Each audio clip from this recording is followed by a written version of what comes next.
तो वेलकम आप सभी का। आज मेरा एग्ज़ाम था एससीजीएल का शिफ्ट सेकंड में। ऑल इन ऑल मेरा आज कैसा एक्सपीरियंस रहा और कैसे मैंने अटेम्प्ट्स करे एंड मेरी पूरी की पूरी स्ट्रेटेजी क्या रही थी इस पूरे पेपर के दौरान, मैं वो सब आपको एक्सप्लेन करूँगा। मैंने सबसे पहले रीजनिंग का अटेम्प्ट किया, जिसके अंदर सारे के सारे बेसिक क्वेश्चन थे जो कि अपने पहले भी आते थे। साइलॉक्स, blood relation, address, coding, decoding. एक एड्रेस वाला क्वेश्चन एक थोड़ा नया लगा मेरे को, बाकी तो वो भी मैंने मॉक में दिया था, इसलिए मुझे ज़्यादा हैरानी नहीं हुई इसे देख के। कुछ क्वेश्चन क्वांट टॉपिक से भी आए थे, जैसे कि मिक्सचर, एलिगेशन, प्रॉफिट लॉस, इन सब से भी आए थे। और मेरे को इसके अंदर टाइम लगा था 12 मिनट्स, और ये सारे क्वेश्चन मैंने वन गो में कर दिए थे, 25 के 25। इसके अंदर मेरा अटैम्प्ट रहा था पूरा 25। तो ये मैंने पूरा वन गो में कर दिया था, इसलिए मुझे इसके इसके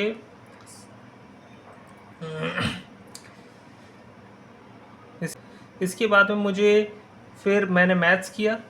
मैथ्स के अंदर भी मोस्टली बेसिक क्वेश्चंस ही थे, मतलब मैं बोलूँ 25 में से 20 एकदम बेसिक क्वेश्चंस थे। 5 जो थे, 5 के अंदर भी थोड़े बहुत कैलकुलेटिव थे, पर वो भी बेसिक के अंदर ही माने जाएंगे।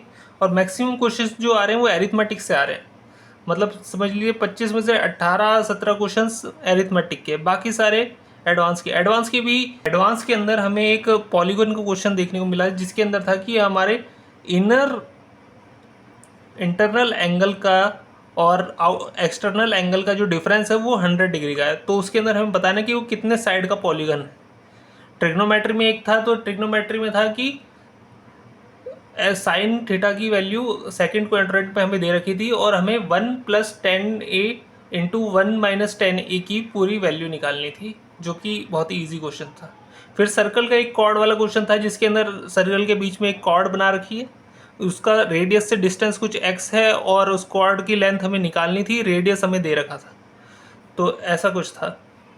और फिर एक मेंसुरेशन का क्वेश्चन था। मेंसुरेशन क्वेश्चन थोड़ा अच्छे लेवल पे था, जिसके अंदर हमें दे रखा था कि उसकी हमें डायमेंशंस दे रखे थे, गिवन लेंथ के, ब्रेड्थ के, हाइट के, और वो हाइट और उस वेसल को हमने किसी एक लेंथ तक भर रखा था, किसी हाइट तक, जो कि हमें दे रखी थी। और उसके अंदर फिर हमें 5 स्फेरिकल बॉल्स, जो कि आर रेडियस की होंगी, कोई आर रेडियस, तो उसको हमें उसके अंदर सबमर्ज करना है, और उसके बाद में जितना हमारा राइज हुआ है वॉल्यूम में, हमें वो बताना है कितना राइज हुआ है हाइट में उसके ज़रिए। तो फिर वो वाला क्वेश्चन था एक, ये थोड़ा मेरा डिफ़िकल्ट साइड पे था। और फिर डीआई का एक क्वेश्चन आया था, जो कि बहुत ही इजी क्वेश्चन था, वो भी मतलब ऑल इन ऑन मैथ्स भी और रीजनिंग, इन दोनों के 50 में से ये समझ लिए मैक्सिमम लोगों ने 45 तो आराम से कर लिए होंगे, आराम से। अगर कोई नया न्यू कमर भी होगा तो भी उसने 45 तो बहुत आराम से कर लिए होंगे इन 50 में से। फिर बात आती है हमारी इंग्लिश की। इंग्लिश के अंदर हमारा ज़्यादातर जो था वो इजी पोर्शन ही था, मतलब हम आरसी भी बहुत आसान आया था हमारे। कुछ एरर डिटेक्शन वाले क्वेश्चंस थे, कुछ एक हमारे वॉइस के क्वेश्चन थे, बाकी सब ठीक था। बस 3-4 मेरे क्वेश्चंस मुझे जो लगे वो थोड़े मॉडरेट साइड पे थे, जिनके अंदर थोड़ी ट्रिकी हमें दी गई थी, ग्रामर वगैरह सब। तो ये सब हमें दिया था। ये भी मेरा 13 से 15 मिनट में ये मेरा हो गया था। इसके अंदर मेरे अटैम्प्ट रहे थे कुल मिला के 20। इसके अंदर मेरे अटैम्प्ट्स रहे थे 25। ये 24 थे, शायद 24 थे मेरे। मेंसुरेशन वाला मैंने एक नहीं किया था, तो 24 क्वेश्चंस थे टोटल मेरे इसमें से। और बाकी बचा जीके। जीके मुझे बहुत टफ लगा, क्योंकि मैं वैसे भी जीके के अंदर मैं इतना अच्छा व्यक्ति नहीं हूँ, और उसके अंदर मैंने ज़्यादातर क्वेश्चंस मैंने छोड़े ही थे। तो ये टॉपिक्स के जो जो मैंने लिखे हैं, इन सब से क्वेश्चंस बने थे। जैसे कि सेंसस से था।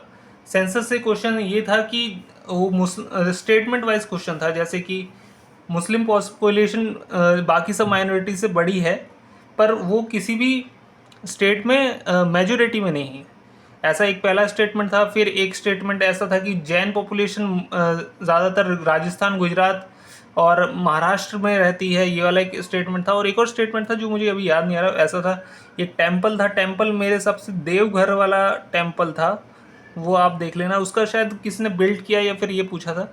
विजयनगर एम्पायर से ये क्वेश्चन था कि नरपति कौन है, नरपति कौन किसको कहते थे, ऐसा है।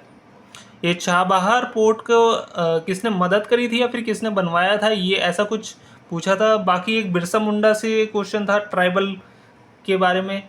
एक क्वेश्चन ऐसा था कि शायद हाँ, नीति आयोग का सीईओ पूछा था, नीति आयोग का सीईओ कौन था 2023 में, ऐसा पूछा क्वेश्चन।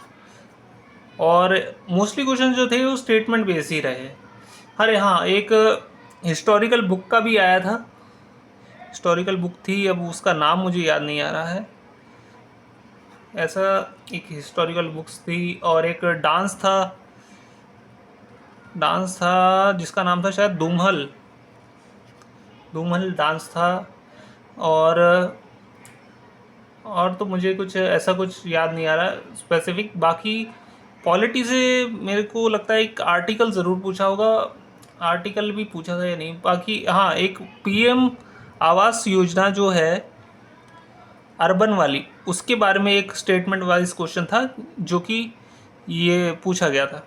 बाकी मेरे हिसाब से मैंने ज़्यादातर चीज़ें कवर कर दी, अभी बस इतना ही मुझे याद है जिसके आधार पे मैंने आपको बता दिया है। और मोस्टली क्वेश्चन स्टेटमेंट बेस्ड थे, वन लाइनर्स कुछ मुश्किल से 3-4 होंगे जो होंगे। इसके अंदर मैंने 10 मिनट्स लगाए और अटैम्प्ट मेरे सिर्फ 2 ही रहे। मैंने जब पहले अच्छे अटैम्प्ट लिए तो मैंने इसके अंदर सेफ खेलने के बारे में सोचा। मैंने मेरे हिसाब से मेरी एक्यूरेसी पहले 3 में क्लोज टू 90% रही है, इसलिए मैंने इसके अंदर अटैम्प्ट्स ना लेना ही बेहतर समझा। और मेरे जो टोटल अटैम्प्ट्स थे वो थे 70। और शिफ्ट की बात करें तो शिफ्ट मुझे लगी इजी, सिर्फ जीके मेरे को थोड़ी टफ साइड पे लगी, बाकी तो मेरे को तीनों इजी लगा। और मैक्सिमम बच्चों ने मेरे हिसाब से 70 अराउंड क्वेश्चंस तो कर ही लिए होंगे, क्योंकि इजी था। बाकी जीके अगर किसी को बहुत अच्छे से आता हो तो वो तो इस पेपर में बहुत ही बेहतरीन परफॉर्मेंस कर सकता है। सेंटर का एक्सपीरियंस जो था मेरा, वो ही बहुत ही स्मूथ रहा। ना ही तो कोई लैगिंग हुई, ना ही माउस की कोई दिक्कत आई, ना ही तो मेरा कोई पेन इतना चलना या फिर रफ शीट अच्छी ना देना, ऐसे सब ये सब चीज़ें मेरे साथ नहीं हुई। तो मुझे काफ़ी स्मूथ एक्सपीरियंस मिला इस एग्ज़ाम को देने का। और बस आज के लिए इतना ही। Thank you.